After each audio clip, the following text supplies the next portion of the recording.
All these things to remember. I got to turn the recording back on. Sorry about that. Right? Buy less prepared and processed food, more home cooked and scratch cooked meals. Right? Reduce waste, buy the right amount, buy organically grown food. Right? But wait. Right? Here's our little bugger again. Right? COVID has changed some of our behaviors at the grocery store, right? When I go to the grocery store now, when I go to the Sugar Beet Food Co-op in Oak Park, that's a little logo there on Madison, right? I can't bring my, yeah, okay. Hopefully that's you cheering, Chloe.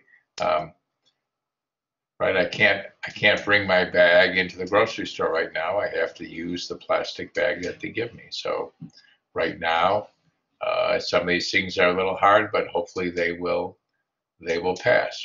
And it's all, COVID has also changed our behavior at restaurants. If we're in fact going to restaurants, right, instead of a sit-down meal at your favorite restaurant, you might be having your meal in a takeout or to go, and coming in those non-recyclable white clamshell containers, right? So COVID is having some impact on us now, and hopefully those impacts will pass.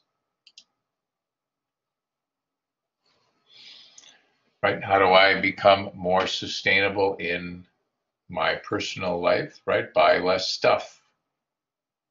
Buy longer lasting, higher quality products. You know, share things, right? In the case of my neighbors, we all pitched in and decided to share our snowblower, right? So we bought a snowblower, we all pitched in. We don't need 3 snowblowers. One of them works just fine. For the couple times we have to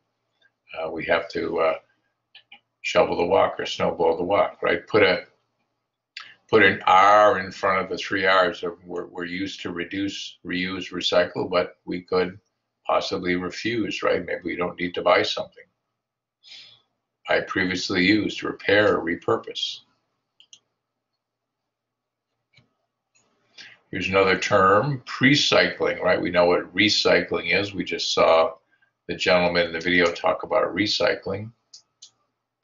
Pre-cycling is avoiding not buying something in the first place, right? We don't have to recycle something if we don't buy it in the first place, right? We just need to be more thoughtful about what we do, right? Limiting purchases, delaying buying in bulk, selecting products that are longer lasting, sharing, right? These are some changes in what we do and how we think about goods and services. Right? Pre-cycling takes some thought on the part of you as a consumer, right? It's a decision-making process. It's just not going and doing the same thing you did last year or last week or yesterday. It's doing something a little different.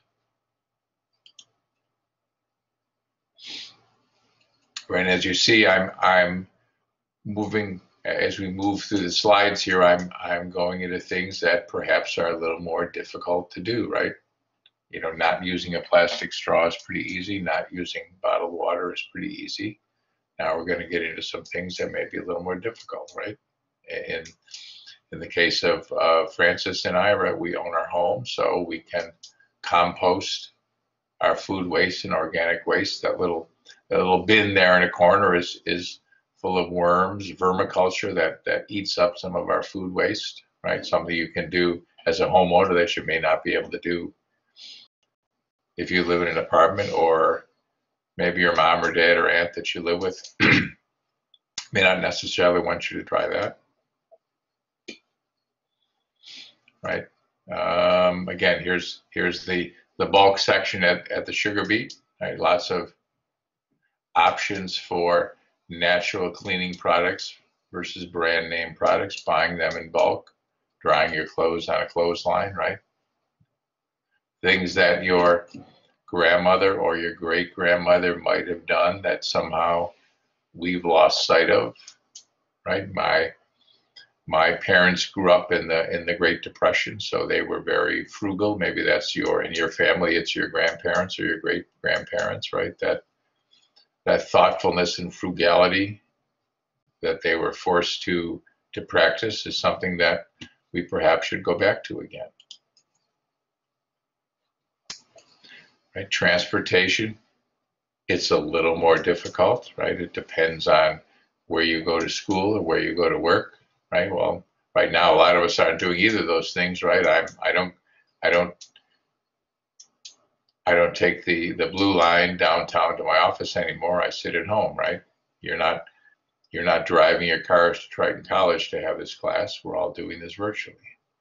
Again, when this all blows over, think about your transportation.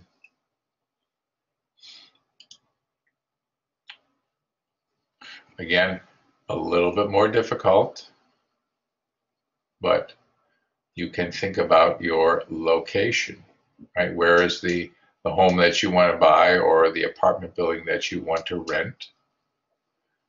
Where is it located relative to where you work, where you go to school? Does it have good access to public transportation?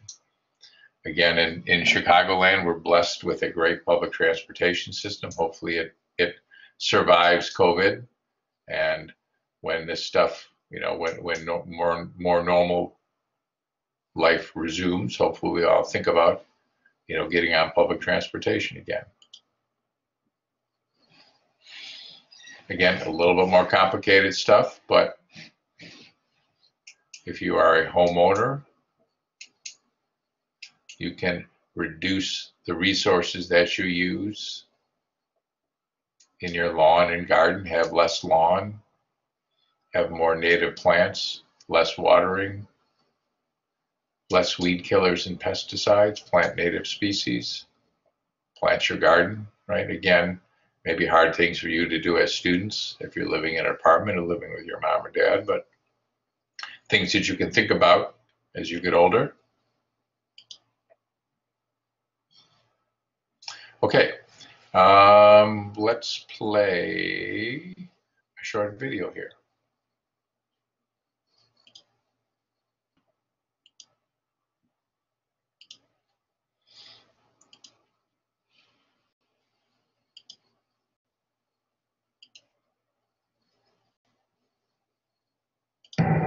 I remember the first time I saw a blue whale. Oh, look. I follow them since childhood. Hold on. What do you think it's from? Is it from a ship?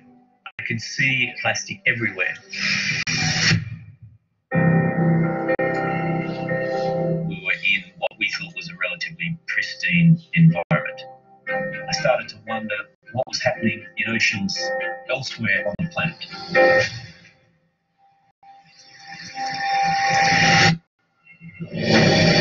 Growing up, my world was the ocean. It's where I feel the most spiritual. As a freediver, it was the place where I proved myself to myself. Finally, have the opportunity to pay the sea back. Only a fraction of the plastic that we produce is recycled. This is never going to degrade. It's got nowhere to go. This was something that these animals, they were forced to endure because it was man-made and we'd put it into their environment. The record is 276 pieces of plastic inside of one 90-day-old chick. If the plastics are in the food chain for the dolphin, they're also in our food chain. Exactly. Communities are built on these landfill sites. So sweet potatoes, corn, sugarcane, all growing on 40 years of garbage. Do you have anything not wrapped in plastic? No.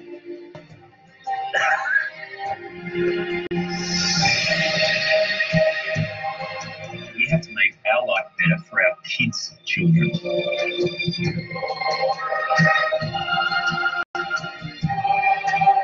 Change is possible.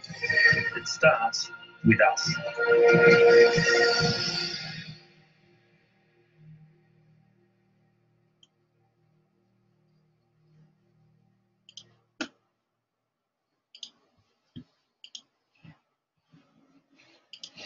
It was actually a short trailer for a movie called A Plastic Ocean.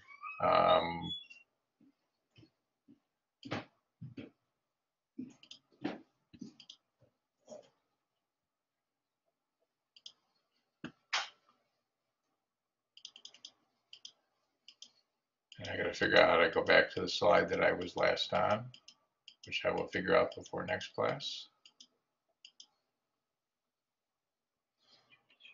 I'm actually going to send you the link for this one because this takes about, you know, I'll play it. We're just about, where did it go? Plastic ocean. You can slide down like this and choose.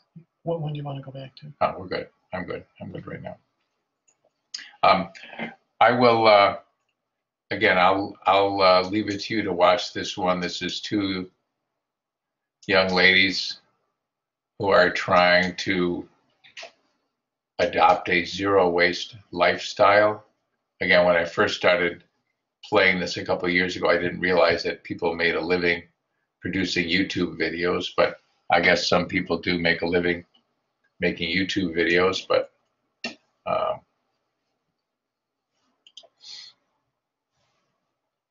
okay, this one I wanted to show because it talks about, you know, I'm sitting here saying that we can recycle all this stuff, but we are still trying to recycle in the context of a system that maybe doesn't want us to recycle. So let's watch this one.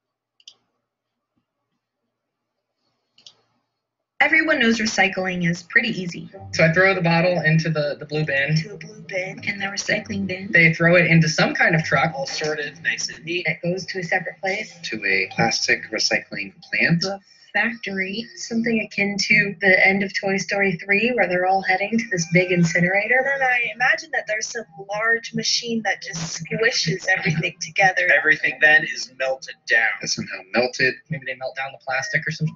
From there, it can be reshaped into sheets of plastic. Like a park bench. You hear about sneakers being turned into basketball court. That turns into new things.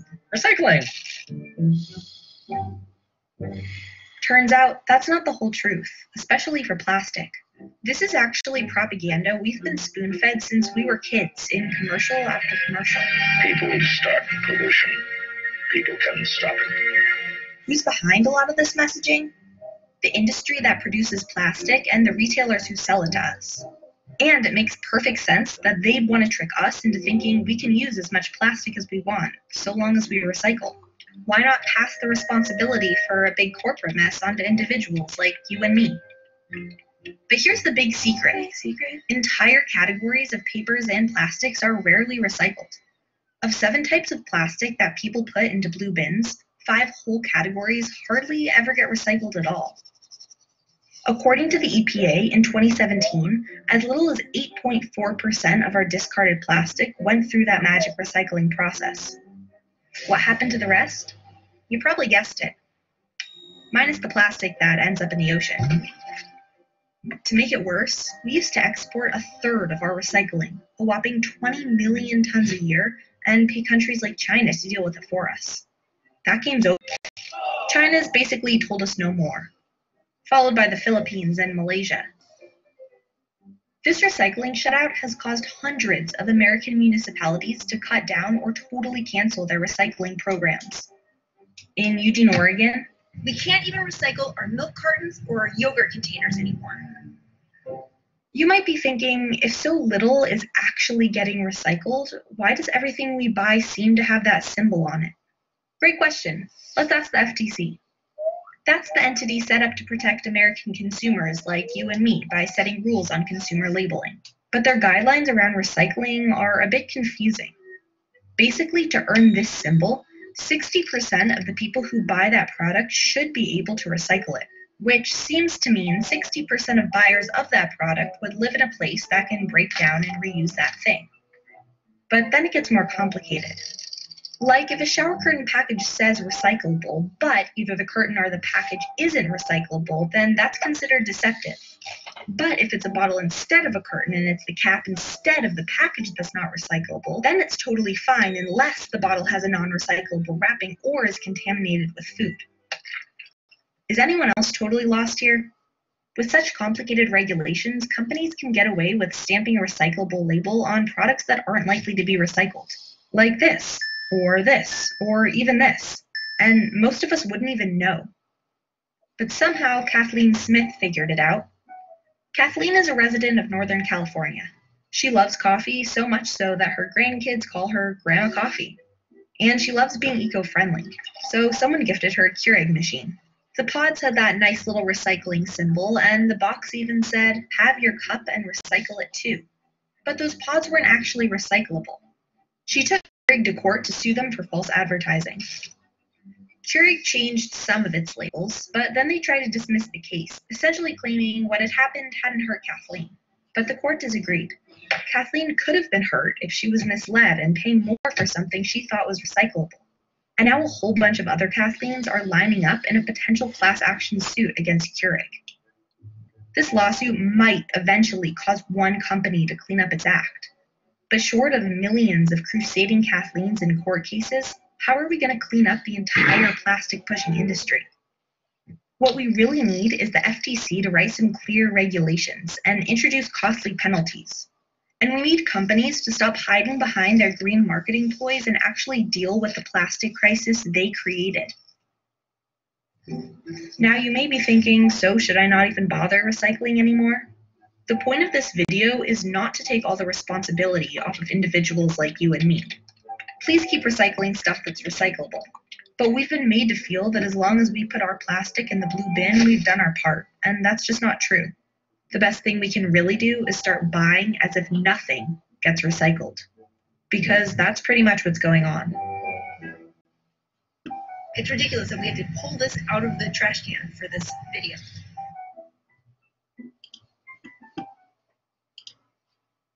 Everyone knows recycling is pretty easy. So I throw the bottle into the blue bin. Into the blue bin, and there was.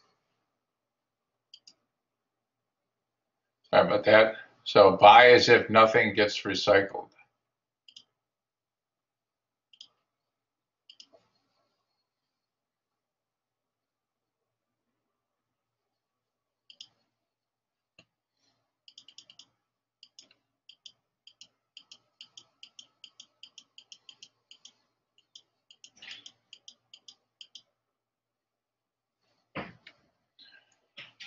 Right, key ideas. Many plastics are not being recycled. A lot of our plastic waste is sent to other countries. And now a lot of those countries have said, Southeast Asian countries said, we don't want your American plastic waste. So we no longer have a market for those recyclables. That recycling symbol on packaging that makes you think you're doing the right thing by buying a recycled product is deceptive. It may be what's called greenwashing. We'll talk about greenwashing in a couple of weeks. So again, what did the video suggest? It said, buy as if nothing gets recycled. Think about what you buy. Okay, so next week, I will post this on Blackboard. I'll actually post a couple of things on Blackboard. We'll come back to that in a minute. So what we're going to do next week is I'm going to give you a short assignment. I'll post it on Blackboard. One of the things that I've done in past classes is I've tried to give students chances to make presentations in front of a class, right? So this year it's a little different because we don't get to stand up in front of a class and get nervous and stumble and fumble over our words, right? It's a little bit harder, but I'm going to try to give you chances to present. So what we're going to do next week is we're going to meet outdoors at Triton. We'll meet at 7 o'clock. We'll meet under the overhang that's on the north side of the B building, right? B building is the administration building where the cafeteria is. So on the north side of the building, there's a little shelter. So we'll meet there, and hopefully if it's not raining, we'll go to that little courtyard that's in the center of the square of buildings. What I'd like to do is to give each of you a chance to introduce yourself to me and to your classmates, right? That's something I normally do in our first class on a face-to-face basis, right? But I didn't get to do that tonight. So what I like to do is try to get to know you. The other thing I'd like you to do is just to spend a couple minutes and maybe set some goals for yourself. What are some simple things that you can do now? Maybe some of the ideas that I talked about here, maybe some other things that I didn't think of, right? What are your 3 short-term goals to reduce your personal resource use? And then after that would be, what are some of your longer-term goals, right? What do you think that you can do, you know, in your career or in the future, a homeowner or a car owner, right? What are your short-term and long-term goals? So I'll have you post it on Blackboard as a PowerPoint, and I'll have you present them to the class. The other thing that we will do next week is we will take a brief walking tour of some of the sustainable features of the Triton College campus. Again, in previous years, I had a woman named Adrienne Fisher, who was the sustainability coordinator at Triton, lead the tour. Unfortunately, Adrienne has retired. I haven't seen a new sustainability coordinator at Triton yet. That you know, with COVID, maybe they're not going to be having that quite yet. But we'll walk around and look at some of the things that Triton has done to be more sustainable. And I'll also point out one of the buildings that we won't go in, but I will send you on a little treasure hunt later on in the semester. So that is next week. And again, I'll put all this stuff on Blackboard, a recording and the presentations and links and assignments and plans, all that sort of stuff. So any questions? Okay. Well, I got you done a couple minutes. Go ahead, Britt. So next Monday is we're meeting on campus? Yes, next Monday, same time, next Monday, which would be the, I'm going to get the right date here. Next Monday would be August 31st, 7 o'clock on campus at Triton. We're not going inside a building. We're going to be safe and socially distanced with our masks on outside. So wear your mask. Okay, then. Again, my opportunity, maybe it's the only opportunity I get to meet all of you, and I'm going to try to use that opportunity wisely. Any other questions?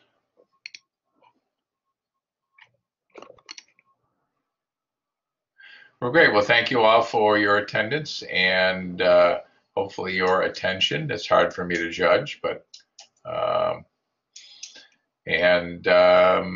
will practice as well to be a smoother virtual instructor. So again, have a good evening and a great week, and we will see you next Monday. Have a good night. Yeah. Okay, goodbye, everybody. Bye. Bye. Bye.